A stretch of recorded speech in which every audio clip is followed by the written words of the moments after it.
Hello అందరికీ, ఈరోజు నేను ప్రాన్స్ బిర్యానీ అయితే చూపిస్తున్నాను. ఫస్ట్ అయితే నీట్గా వాష్ చేసుకున్న ప్రాన్స్ని కళాయిలో వేసుకొని అందులో ఉప్పు పసుపు వేసి వాటర్ అంతా ఎగిరిపోయేదాకా మనం ఉడకబెట్టుకోవాలి ప్రాన్స్ని.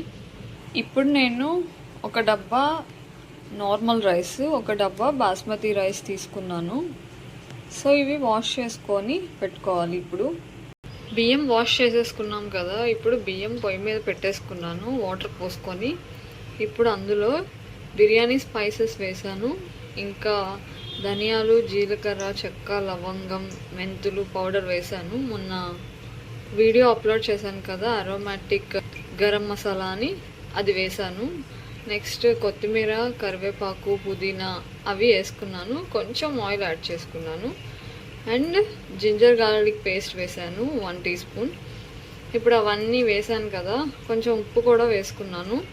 60% వచ్చేదాకా ఈ రైస్ అనేది మనకి కుక్ అవ్వాలి. మీరు చూసారా, ఇక్కడ ప్రాన్స్ అనేవి ఉడుకుతున్నాయి. ఈ వాటర్ అన్నీ ఇంకిపోవాలి, ఆవిరైపోవాలన్నమాట.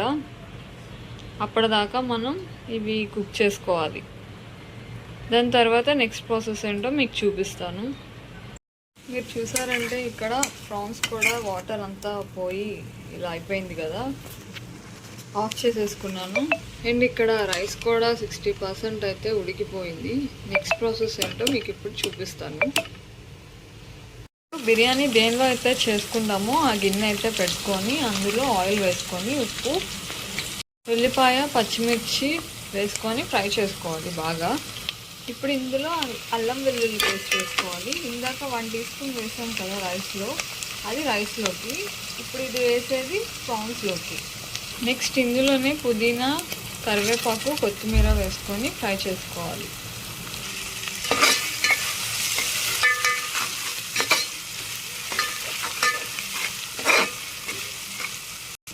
ఇప్పుడు ఇందులో టమాటాస్ వేసుకోవాలి. ఇప్పుడు ఇందులోనే మనం ప్రాన్స్ యాడ్ చేసేసుకోవాలి.